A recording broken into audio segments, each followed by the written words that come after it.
graças que nos dás são como pétalas de flores que derramas sobre nós, como bênçãos e favores. Encontro em tudo ao meu redor o teu amor imenso, a tua proteção. Veja em cada flor que nasce, na paz do sol que morre, a tua amada mão. Veja em cada flor que nasce, na paz do sol que morre, a tua amada mão. Senhor, as graças que nos dás são como pétalas de flores que derramas sobre nós, como bênçãos e favores. Encontro em tudo ao meu redor o teu amor imenso, a tua proteção. Veja em cada flor que nasce, na paz do sol que morre, a tua amada mão. Veja em cada flor que nasce, na paz do sol que morre, a tua amada mão.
alcança em seu voo todo o seu esplendor. Ser como criança alegre, ser o sal da terra, a plantação do amor, ter no coração a frase amiga, revestida na paz que você próprio conquistou. Conhecer toda a verdade que existe em cada parte, reluzir todo o seu ser. Tens mais o que pensas, se assim são seus dias, se assim é o seu viver.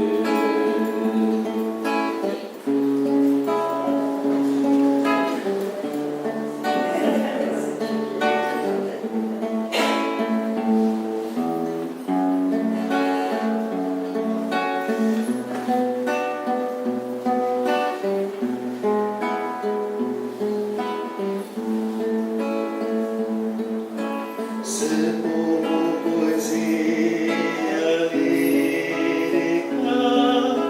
ser como um jardim em flor,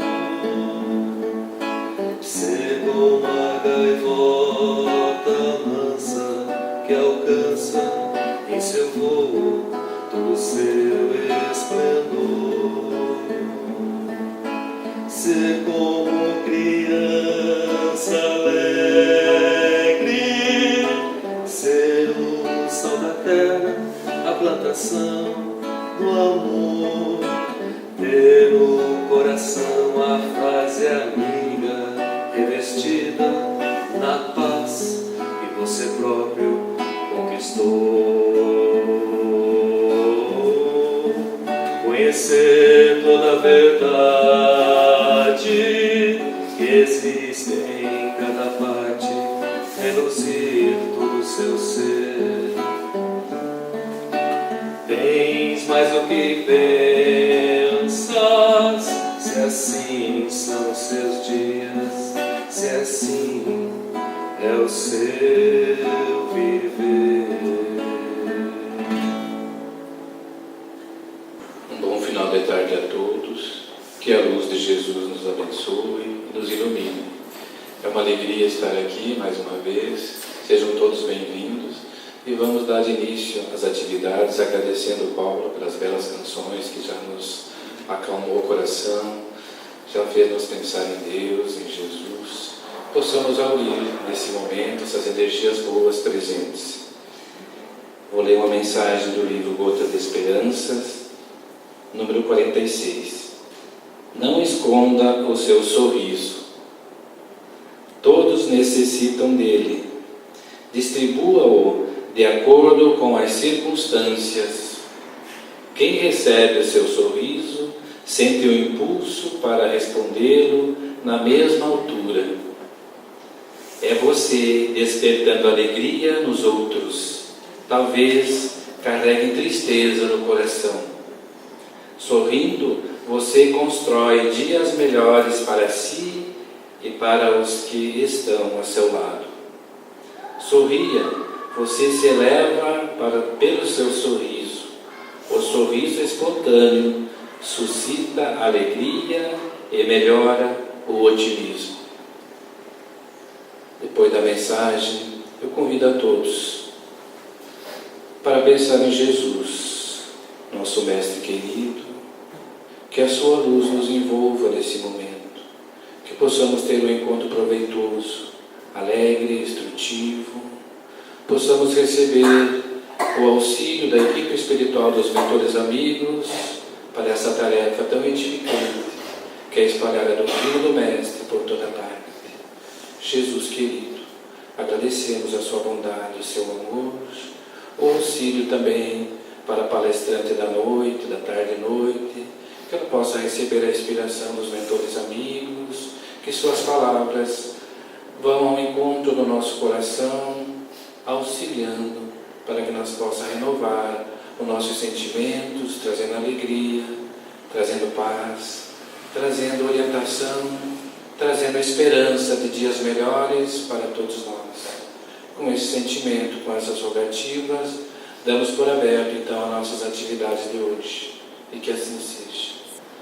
Esse mês nós estamos mais felizes ainda, mês de aniversário da casa, mas quem está recebendo os presentes somos nós mesmos, porque hoje a Adriana vem trazer um presente para nós, com seu carinho, com sua dedicação, com a sua vontade. Já agradecemos ela por estar presente conosco, trazer a mensagem, trazer o tema de hoje.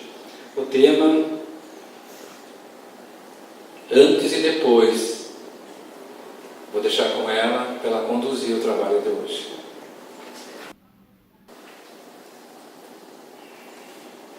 Queridos amigos, amigas queridas, paz seja convosco. Inicialmente, eu gostaria de agradecer à diretoria desta casa pelo convite para realizar a palestra pública de hoje e dizer que para mim é uma enorme alegria estar aqui comemorando com vocês esses 71 anos desde o início das atividades dessa sociedade espírita.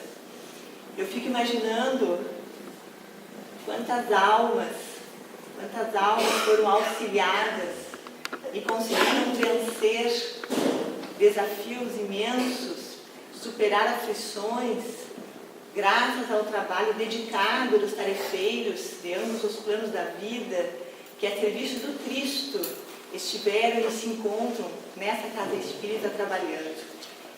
E fazendo isso incansavelmente ao longo desses 71 anos, certamente à custa de algum sacrifício. Eles têm esclarecido, têm consolado todos aqueles que nessa casa buscam renovar a fé e renovar a esperança. O presente é para mim, de fato, eu estou recebendo presente, que é poder estar aqui compartilhando com vocês algumas informações a respeito da doutrina espírita, mas quero dar os parabéns a toda a equipe diretiva, aos trabalhadores e aos frequentadores que são responsáveis por fazer com que o Evangelho de Jesus alcance as mentes e os corações de homens e mulheres de boa vontade. O tema de hoje despertou a curiosidade de muita gente. Surgiram até alguns boatos. ADDD. Eu ouvi de tudo. Deve ser antes do dilúvio e depois do dilúvio. Hoje o Paulo disse, antes de Deus e depois de Deus. Aí ele pensou, não, mas antes de Deus não tinha nada. Então a palestra vai ser bem curtinha, porque então vou falar no depois, né? Poderia ser antes da desencarnação e depois da desencarnação, né? Viu? Quanta criatividade, né? Antes do divórcio e depois do divórcio, que foi o meu caso. Né? Mas nós vamos revelar, mas daqui a pouquinho. Antes eu quero contar uma história. Há 17 anos eu aceitei o convite amoroso de Jesus para conhecer o Espiritismo. E esse convite veio pelas mãos de um colega de trabalho que era espírita há muito tempo. Quando eu cheguei à casa espírita, eu estava mais ou menos assim, desse jeitinho aí, né? Desolada, eu estava desorientada, trazia a alma aflita, em pedaços. E eu comecei assistindo às palestras, escolhi um dia da semana, era quarta-feira, e aquele dia então era o dia que eu ia assistir a palestra na casa espírita. Era sagrado para mim. E como costuma acontecer quando nós tomamos essa decisão, naquele dia, frequentemente aparecia alguém telefonava bem na hora, ou queriam fazer uma visita.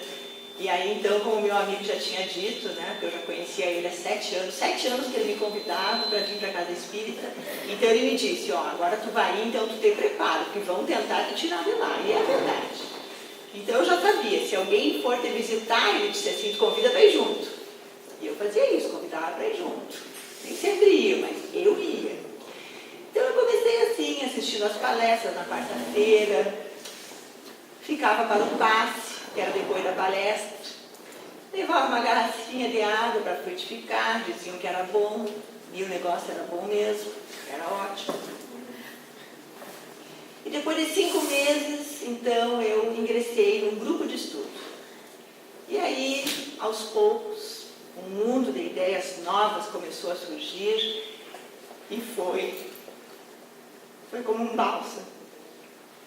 Um bálsamo suavizando, limpando aquelas feridas, removendo a tristeza e restaurando as minhas forças. Aos poucos, em minha alma, foram surgindo cicatrizes muito delicadas. E é assim que eu posso afirmar que essa minha existência se divide em 35 anos antes da doutrina e agora 17 anos depois da doutrina. Está revelado o mistério. Eu lembro que certo dia, antes de conhecer o Espiritismo, eu fui trabalhar e eu usava um colar que tinha um crucifixo pendurado. E aquele meu amigo, que era espírita, olhava e ficou calado por um tempo. Dali a pouco ele não aguentou mais. Ele disse assim: Adri, tu gosta de colar com crucifixo, né? Eu disse: eu adoro. Eu tinha os 3. Uma cruz diferente da outra. Cores, pedrinhas, como eu gostava. Ele pensou um pouquinho, porque eu acho que ele ficou na dúvida: falo ou não falo? E ele disse assim: tu sabia que o crucifixo era um instrumento de tortura e morte no passado? Eu cheguei a me arrepiar. Fiquei quietinha, tentando assimilar aquilo. E ele, acho que deve ter duvidado, que eu tinha entendido. Então ele disse assim: Adri, ele queria ser mais explícito, né? Ele disse: tu usaria um colar com uma cadeira elétrica pendurada? Eu não pude deixar de pensar sobre isso. Foi assim o golpe de misericórdia. Com profundo pesar, eu cheguei em casa, guardei todos os meus colarzinhos de crucifixo. Eu fiquei tão triste. Não usei. Nunca mais usei. Alguém aqui tem colar com crucifixo? Não? Não, tá bem. Mas não precisa responder, não tem problema. Vamos pensar sobre isso. Vamos pensar. Pensar. Aí é que está. A gente não costuma pensar na maioria das coisas que permeiam a nossa vida. Nós não temos o hábito de refletir seriamente sobre as situações da vida. Nós falamos sem pensar, fazemos tudo sempre igual, sem pensar. Quando as coisas não dão certo, nós frustramos, ficamos tristes, mas nós não paramos para avaliar em que momento daquele processo, daquele projeto foi que as coisas não deram certo, para não repetir.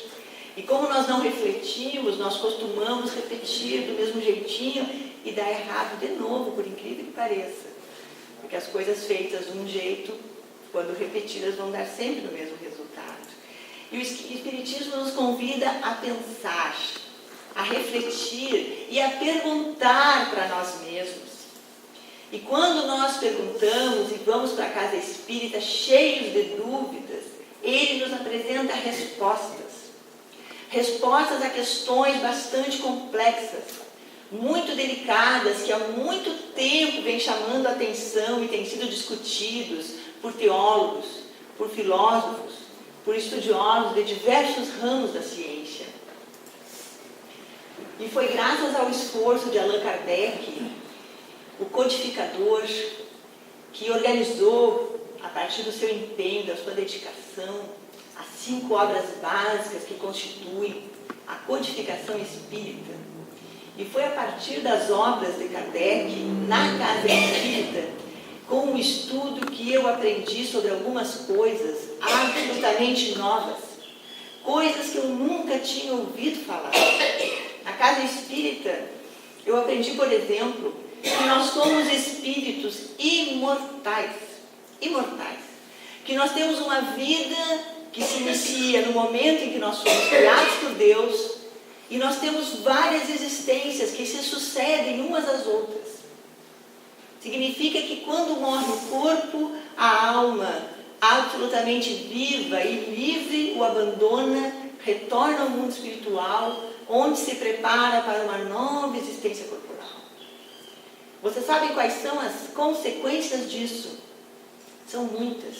Por exemplo, Vamos pensar aqui, pense, em uma pessoa que você ama muito e que já morreu.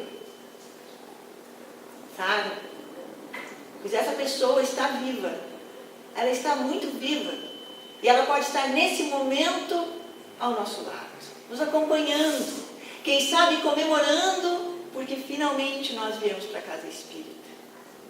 E isso para mim foi grandemente consolador. Estudando o Espiritismo, eu entendi que é através da reencarnação que nós damos sequência às nossas existências. Porque através da reencarnação, o espírito, que aguardava uma nova oportunidade, retorna à vida corporal num novo corpo, feito especialmente para ele.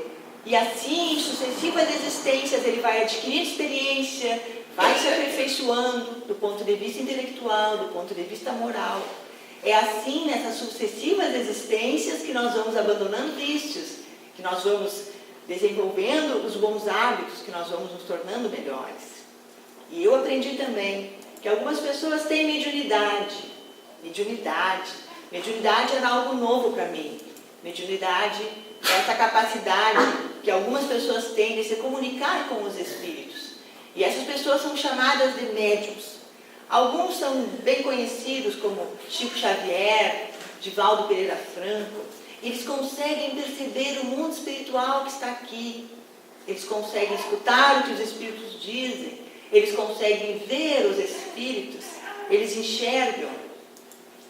E com a doutrina espírita nós aprendemos também que nós temos livre-arbítrio. Ou seja, nós somos livres para fazer as nossas escolhas, para decidir o que nós vamos pensar, o que nós vamos falar e o que nós vamos fazer.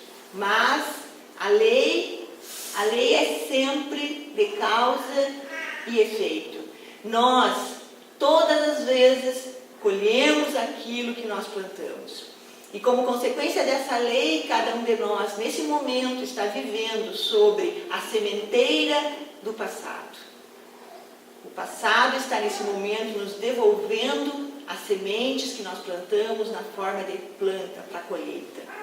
Coisas, pessoas, situações da vida, família, são o retorno daquilo que plantamos no passado. E é justamente na família que nós iremos reencontrar almas a quem nós ajudamos ou a quem nós prejudicamos e que nos prejudicaram. É esse passado que retorna para o reajuste que se faz necessário. E assim também que no futuro nós colheremos os frutos daquilo que estamos fazendo hoje. E assim eu fui lentamente percebendo que a causa da nossa felicidade, assim como da nossa infelicidade, ela reside em nós mesmos.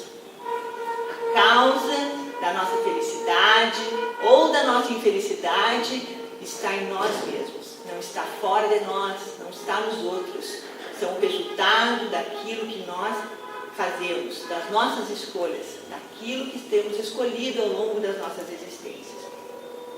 Com base nesses princípios, que foram uma completa novidade para mim, a imortalidade, a reencarnação, a mediunidade, eu aprendi também que, por exemplo, se alguém está enfrentando um grande sofrimento e cometer suicídio, isso não resolverá nada, só aumentará o problema, porque continuará vivo e terá cometido um crime diante das leis de Deus.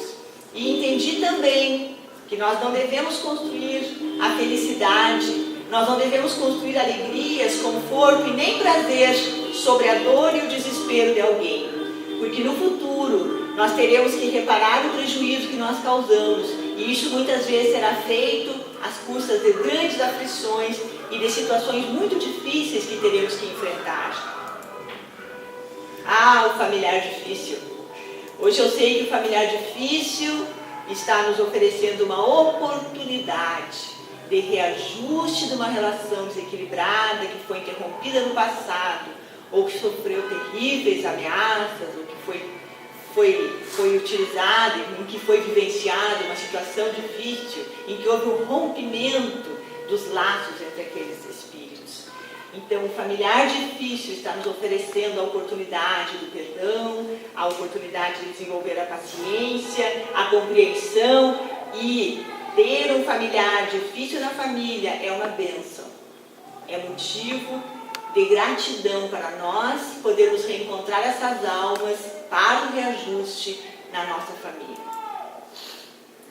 Então eu aprendi muitas coisas novas, mas eu quero agora, a partir de agora, apresentar 4 temas cujo conceito eu já tinha, cujo entendimento eu já tinha, cujo conhecimento já era parte do que eu havia aprendido na religião em que eu me encontrava, e que depois que eu conheci a doutrina espírita e passei a estudar o espiritismo, mudaram completamente para mim. E o primeiro deles é a prece. A prece.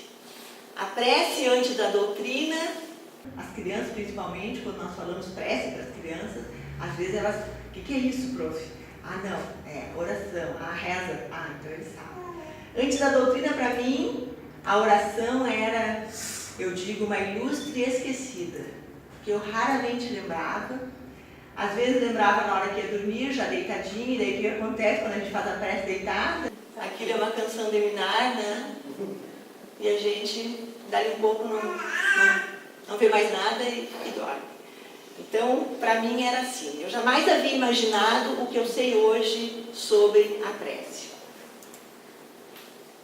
Kardec analisa os textos dos evangelhos, que estão no Novo Testamento, em que Jesus fala sobre a oração, e ele vai escrever na 3ª obra básica, o Evangelho segundo o Espiritismo, quais são, segundo Jesus, baseado naquilo que está no Evangelho, nos Evangelhos, né?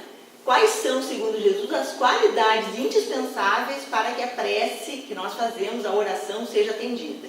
E Kardec vai dizer que tem que haver sinceridade, tem que haver simplicidade, ela deve ser feita com silêncio interior, então nós precisamos acalmar o pensamento no momento da prece, deve ser feita com discrição, e é preciso ter o coração purificado pelo esquecimento das ofensas. Kardec diz que essas são as condições para que a nossa prece seja ouvida no plano espiritual para onde ela se dirige. Não fala em nenhuma outra condição especial. Posição, local, roupa, ritual, precisa de vela, precisa de sinal da cruz. Não diz nada. Jesus nunca usou nada disso, isso não consta nos evangelhos, e nós aprendemos com o Espiritismo que, portanto, isso não é necessário para que a nossa prece seja ouvida. Mas Jesus fala na sinceridade, ele fala na simplicidade, na discrição. Em várias passagens nós percebemos que Jesus está querendo nos orientar que a oração deve ser feita daquela maneira. Porque prece é uma conversa com Deus. Prece é sentimento. E para fazer isso nós não precisamos de nenhum ritual, de nada. Então a oração pode ser feita com pouquíssimas palavras. Se no momento de dificuldade eu conseguir dizer com sinceridade, com simplicidade, com silêncio interior, com discrição, apenas socorro, estiver pensando em Deus, em Jesus, isso é uma prece. Isso é uma prece e pode ter uma força muito maior do que falar muito sem pensar naquilo que se está dizendo. E também aprendi no Espiritismo porque é que nem sempre nós somos atendidos naquilo que nós pedimos, do jeito que nós queremos. E lá na questão 663, da primeira obra básica do Livro dos Espíritos, os Espíritos respondem a Kardec dizendo: as vossas provas estão nas mãos de Deus, e algumas há que têm de ser suportadas até o fim. A prece traz para junto de vós os bons espíritos, e dando-vos estes a força de suportá-las corajosamente, menos rudes elas vos parecem. As nossas provas, as dificuldades, os obstáculos que dificultam a jornada estão nas mãos de Deus, e algumas nós teremos que suportar até o fim. Isso porque Deus age para conosco como um pai para com um filho. E um pai não dá para um filho tudo que ele pede. Não dá. Ele dá para o filho aquilo que se apresenta como sendo seguro, como sendo útil, como sendo proveitoso. E o Filho de Deus somos nós. Por isso, nem sempre a resposta às nossas preces é aquilo que nós gostaríamos de receber. O Espírito Emmanuel, em uma mensagem, diz assim, que as respostas do alto são sempre em nosso favor, ainda que no momento pareçam ser contra nós. Então, às vezes, nós pedimos coisas que achamos muito boas. No nosso ponto de vista, aquilo que nós estamos pedindo vai ser ótimo para nós. É aquilo que nós precisamos, mas que se a gente conseguisse, seria uma tragédia. Então, Deus não nos dá. E a gente não entende no momento. Mas, passado um tempo, às vezes anos depois, ou quem sabe só no retorno ao plano espiritual, nós vamos agradecer para sempre aquilo que nós não recebemos. Talvez a saúde não retorne com base nisso, talvez a gente tenha que suportar uma situação, uma enfermidade por longo tempo. Talvez o nosso problema financeiro, familiar, afetivo não seja resolvido. Se Deus entender que assim que enfrentar essas situações nos torna melhores, que enfrentar essas situações evita que eu cometa um erro pior ainda, ou que eu repita o mesmo erro de novo, Ele não irá tirar essa situação da nossa vida. Mas, através da prece, nós atrairemos os bons espíritos. E eles nos inspirarão pensamentos de esperança, pensamento de resignação, o bom ânimo, a coragem. Eles nos envolverão em energias benéficas, salutares. E assim nós conseguiremos prosseguir na jornada, embora enfrentando as dificuldades. E se nós prestarmos atenção, nós perceberemos claramente que a gente faz a prece angustiado, ansioso, a gente faz a prece com o coração opresso, indeciso, triste. E depois, se nós prestarmos atenção, nós nos sentimos mais tranquilos, mais confiantes. Chega alguém e nos dá uma outra notícia, a gente sai na rua, a gente encontra uma pessoa que nos levanta o ânimo. É a resposta de Deus às nossas preces. Então é preciso acerenar o coração e aguardar com confiança a resposta. E sobre esse assunto, uma das mais importantes lições que aprendi com a doutrina espírita foi justamente sobre o Evangelho no Lar. Levanta a mão para eu saber quem aqui faz o Evangelho no Lar. Ah, que beleza, faz todo mundo.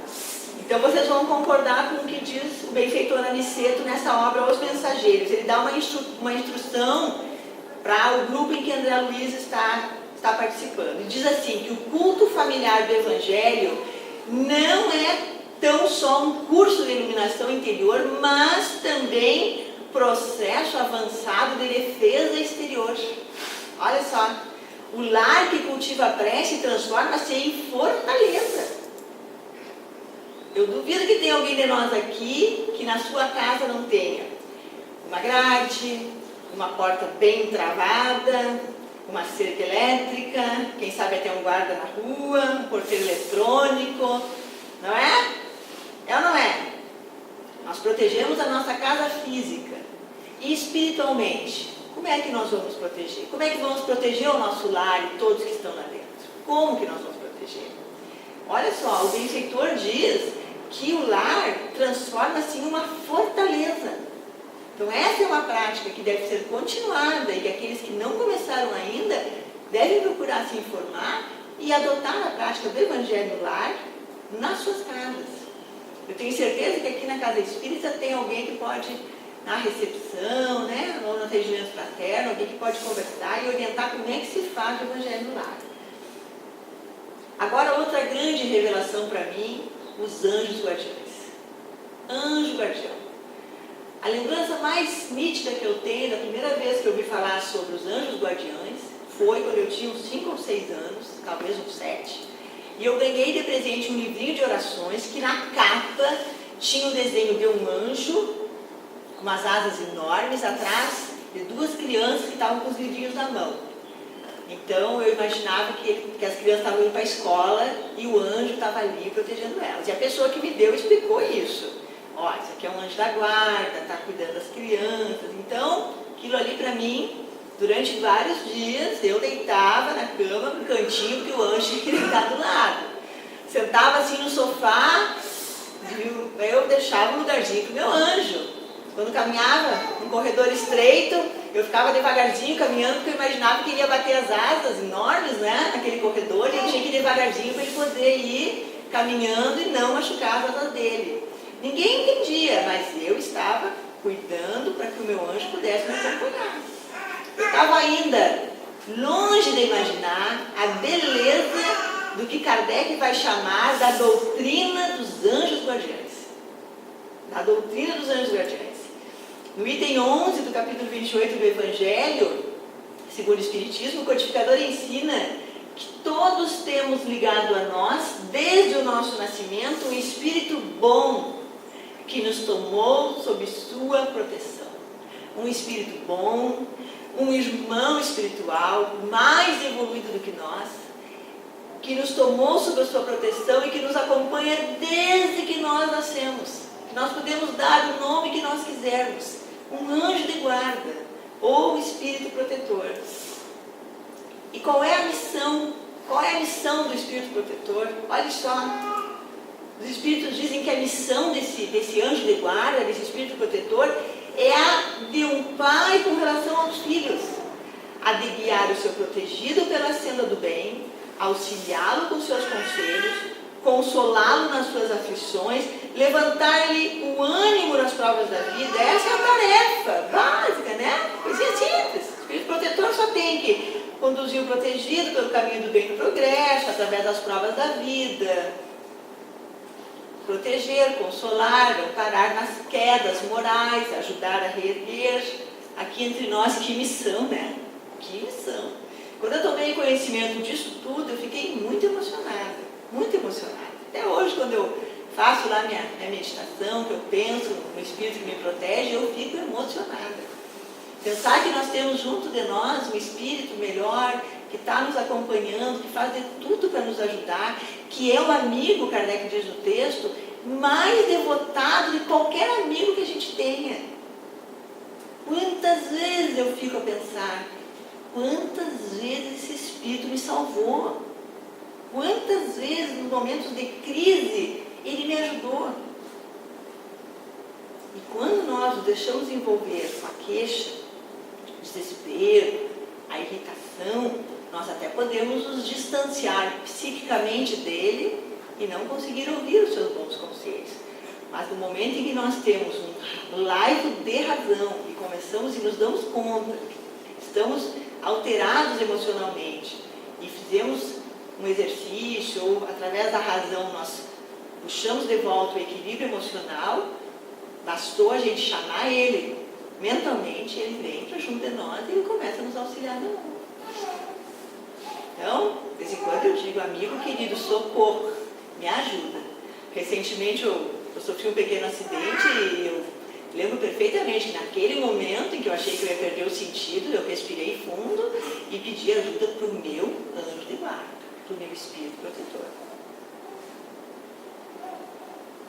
E se nós estamos vivendo um dia muito difícil, nós sabemos aqui que num dia muito difícil a gente não consegue dizer muita coisa. Às vezes nós não conseguimos nem formular uma prece.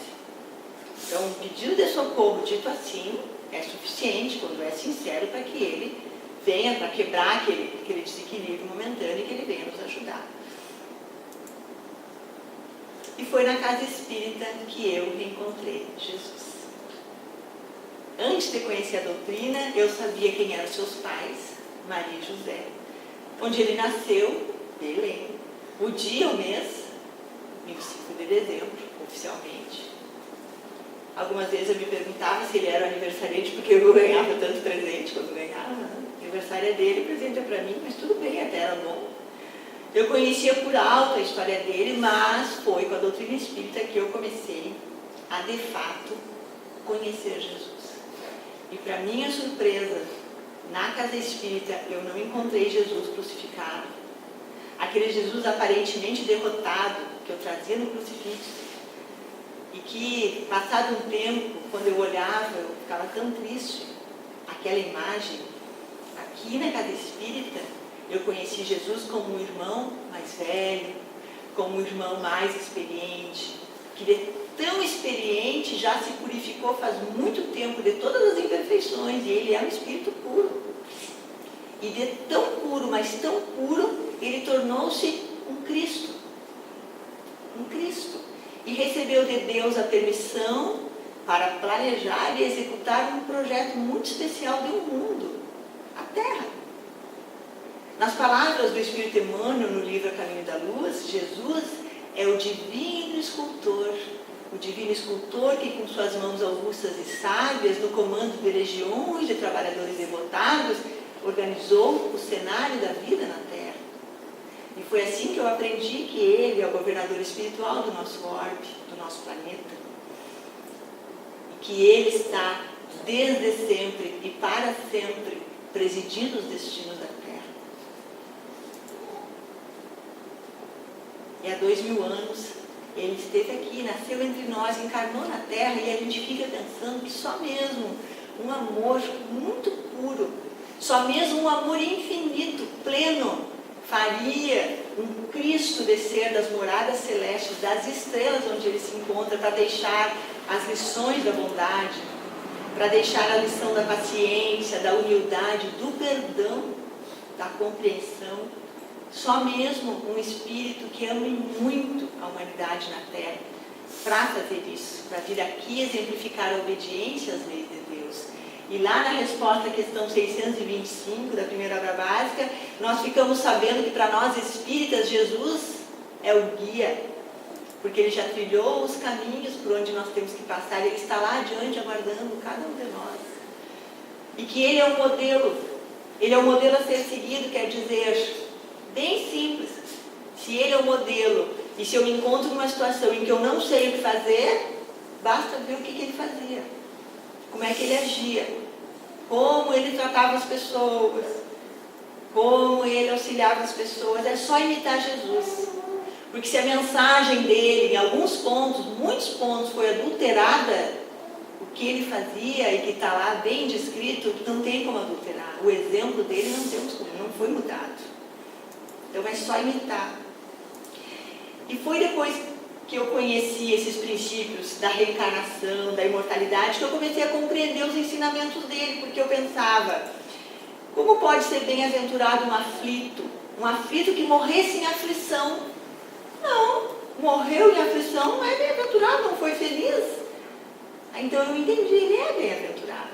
É bem-aventurado todo aquele que enfrenta aflições, porque enfrentando aflições ele vai se tornando mais humilde, vai se tornando mais manso, pacífico, misericordioso, e isso vai dar as bases para que ele na vida futura seja feliz, seja bem-aventurado.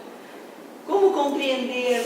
Vós sois a luz do mundo. Se até hoje a gente projeta sombras, e há 2000 anos as sombras eram também imensas. Como assim?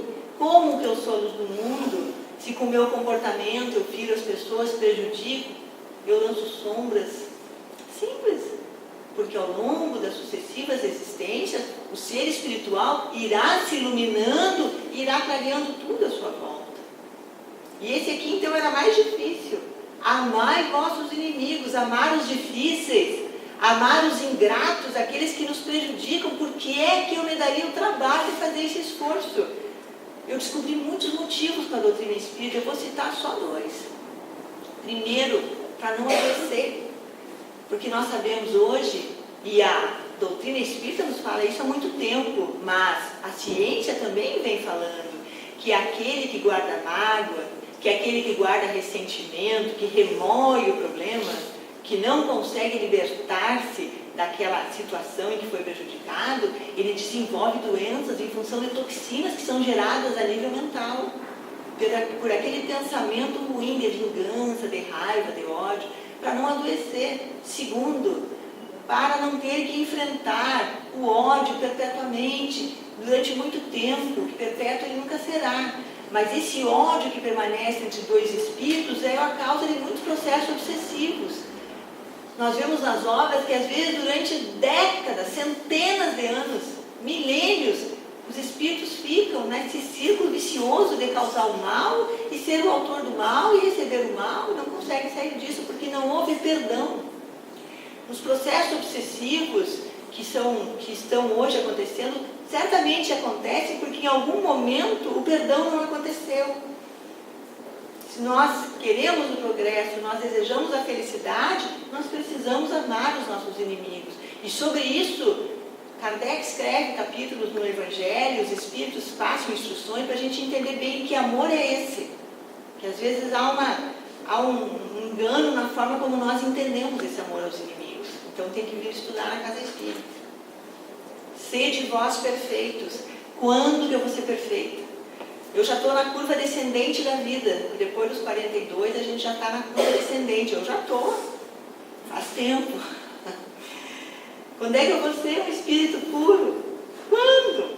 Quando após quantas existências forem necessárias eu conseguir eliminar todas as minhas imperfeições. Fica muito claro que Jesus falava para espíritos imortais, ele só não podia dizer claramente, mas nós já podemos compreender. Não fosse assim, o que ele falou não teria sentido. Então hoje eu sei que ele é o Messias, que ele é o sublime enviado de Deus para nos trazer essa mensagem, para nos fazer compreender a lei do amor. Hoje eu sei que Jesus é aquele que veio dar a sua vida a fim de nos ensinar a viver. Nos ensinar a viver de modo a construir a felicidade para sempre. A salvação, a verdadeira felicidade. Que ele fez isso porque nos ama profundamente. Eu ainda me encontro muito distante de compreender toda a beleza, toda a profundidade desse amor.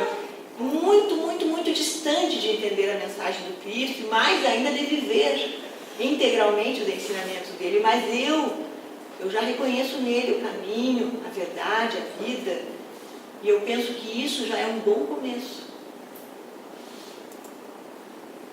E vamos encerrar pelo princípio de tudo, Deus. Antes de estudar a doutrina espírita, eu acreditava que Deus era aquela conhecida figura humana, aquele velhinho com barbas brancas, grandes, cabelos brancos, né? Seguidamente eu via nos livros que eu tinha sentado numa nuvem, né? Alguns mais criativos botavam ele jogando raios. Então a figura de Deus que eu conhecia era desse homem, uma figura humana, com raiva, vingativo, cruel, que escolhia alguns e outros ele não escolhia, e para mim isso era incompatível com o Deus que eu queria crer. As pessoas diziam que ele distribuía castigos, condenações. Para mim, sem dúvida, esse era um Deus cruel, vingativo, inflexível como qualquer um de nós aqui. Tinha muita dificuldade de aceitar isso. E eu também aprendi lá na época que tinha um céu e um inferno.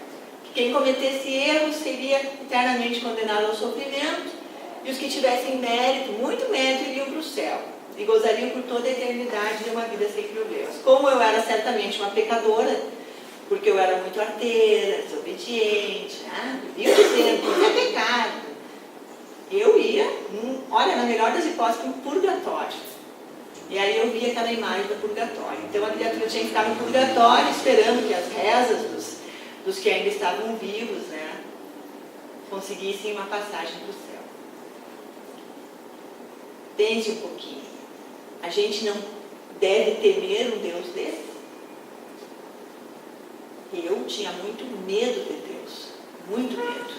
E isso perdurou até eu conhecer o Espiritismo. Desde criança eu pensava nisso tudo, olhava as figurinhas dos livros e sentia muito medo. E eis que logo na primeira questão, na primeira obra básica, que é Deus, eu comecei a mudar totalmente a minha visão de Deus. Porque a concepção espírita de Deus é que Deus é a inteligência suprema, é a causa primeira de todas as coisas. Eu achei fantástico. Deus não é uma pessoa, não é aquele velhinho. Deus é um ser. Mais adiante eles vão dizer que nós ainda não conseguimos compreender a natureza de Deus. Mas Ele é a inteligência suprema, Ele é a causa primeira. Ele deu causa a tudo que existe. Então ele não é um ser humano, não tem braço, não tem perna, não tem cabeça. Ele é a inteligência máxima, não existe inteligência nenhuma maior que a dele. É a inteligência infinita que criou todos os seres, que criou os microscópios, criou os grandes, criou os astros do céu, toda a natureza, tudo que é bom é criação. Criou os seres inorgânicos, o reino mineral, criou as aves, os peixes, os animais grandes, pequenos, os lírios do campo, criação de Deus. E criou a cada um de nós aqui. Por isso que nós somos filhos desse Pai. E Ele criou tudo isso com muita sabedoria, com muito amor, com muita sensibilidade, criou com detalhes. Basta olhar as flores que estão pela cidade inteira. E eu ensinava aos meus filhos que toda essa beleza da natureza, e eu sempre, quando tinha tempo, né, geralmente nas férias, na praia, caminhava com eles até a areia, onde eu ia passando por um bichinho, uma florzinha bonita, eu dizia, Deus que fez, Deus que fez. Aí chegava lá na praia, Deus que fez o mar. Aí a pergunta final era, por que Deus fez tudo isso? Mãe, a gente já sabe. É porque Ele quer dizer que Ele nos ama. Isso, meus filhos. Deus criou tudo isso lindo, bonito, para nos encantar, como quem diz, eu amo vocês. Vocês são os meus filhos queridos.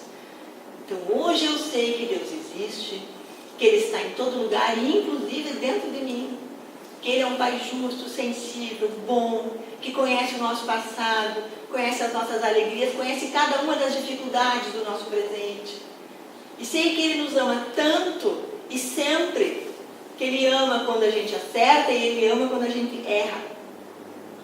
E que em todos os momentos, os piores momentos, o momento mais difícil da nossa vida, nós estávamos com Ele, com mais ninguém, só com Ele. Porque a misericórdia dele está sempre nos amparando, sempre nos reerguendo. E com o Espiritismo eu compreendi isso, que Paulo diz na Epístola aos Hebreus. Meu filho, não desprezeis a disciplina do Senhor, nem desanimeis quando por ele sois repreendido, pois o Senhor disciplina a quem ama e educa todo aquele a quem recebe como filho.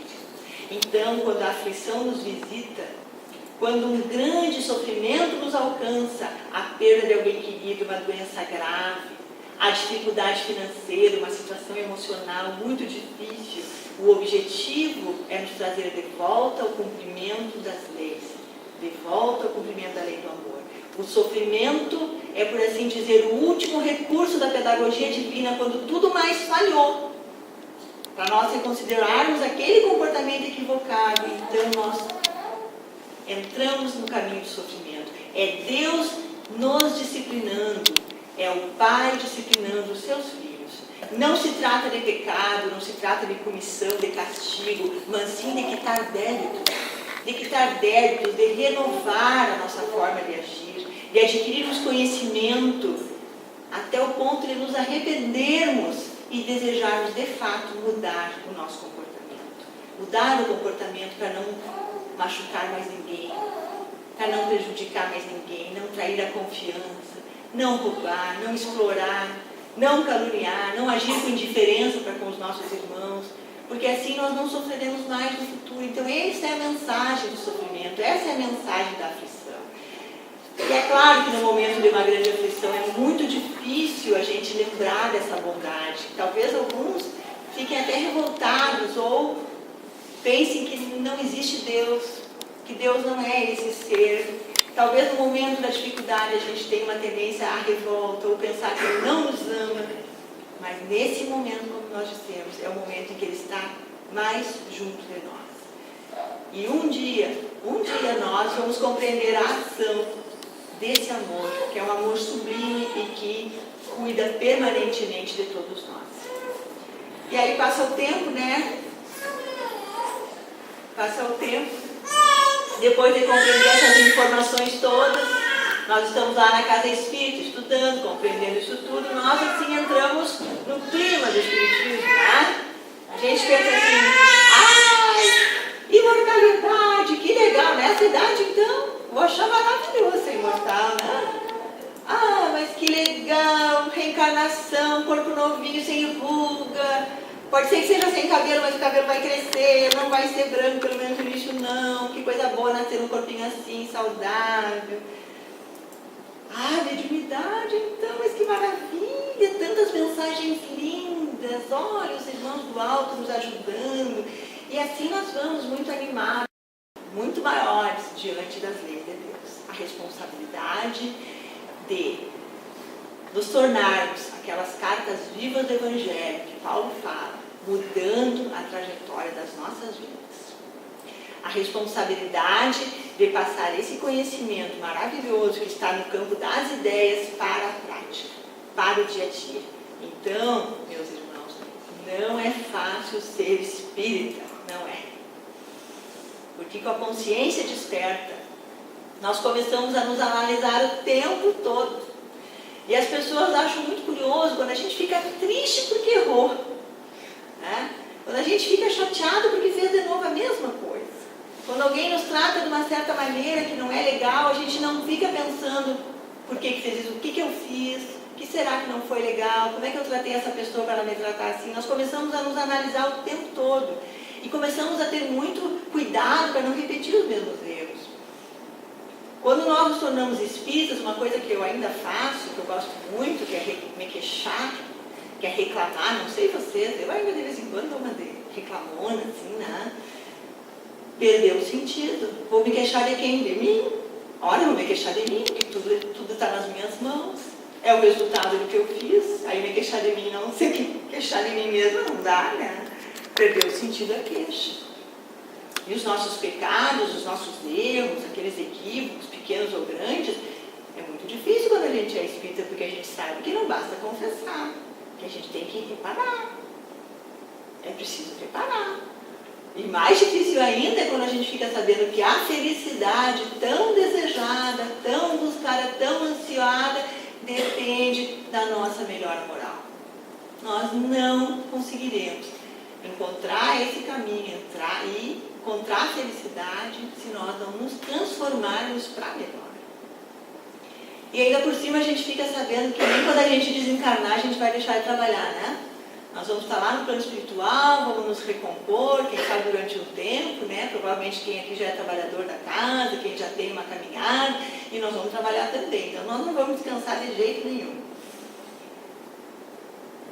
E o Espiritismo, ele não nos proíbe nada, né? O Espiritismo, ele é maravilhoso. Às vezes nós estamos em algum lugar, aqueles que já abriram mão, por exemplo, da bebida alcoólica, e as pessoas acham isso muito curioso, e por quê? E dizem, é a tua religião que proíbe. No início eu dizia, é a religião que proíbe para acabar logo com a conversa, né? Mas a nossa religião, na verdade, ela não proíbe nada. Ela ilumina a consciência, ela nos liberta da ignorância, da escravidão, dos instintos, dos sentidos. É isso que o Espiritismo faz. Com a consciência liberta, iluminada, aí nós tomamos decisões mais acertadas, que nós entendemos que vão nos levar a um resultado melhor. Com o Espiritismo, nós nos tornamos lúcidos quanto ao cumprimento de certos deveres, os deveres que dizem respeito à nossa vida. Então, hoje, 17 anos depois da doutrina, quando me perguntam como é a minha religião, eu respondo muito feliz que a doutrina espírita é maravilhosa, porque ela é maravilhosa. E é assim que eu quero convocar a todos, para que a gente aproveite bem o tempo que nos foi concedido, que nós não sabemos que tempo é esse, mas é uma bênção. É uma bênção. Estar aqui, reencarnado, conhecendo o Espiritismo, é uma honra, que, como diz Joana de Ângeles, poucos reconhecem, e é uma bênção. Então vamos aproveitar bem o tempo que nos é concedido. E como diz Carlos Drummond de Andrade, vamos andar juntos, de mãos dadas, não vamos nos afastar, vamos rezar uns pelos outros, vamos nos apoiar para o bem. Vamos juntos, vamos juntos. Quero registrar minha gratidão a todos vocês pela presença, pela atenção, pela paciência de me escutarem. Peço a Jesus que nos ampare sempre nessa nossa caminhada. Muito obrigada, meus amigos.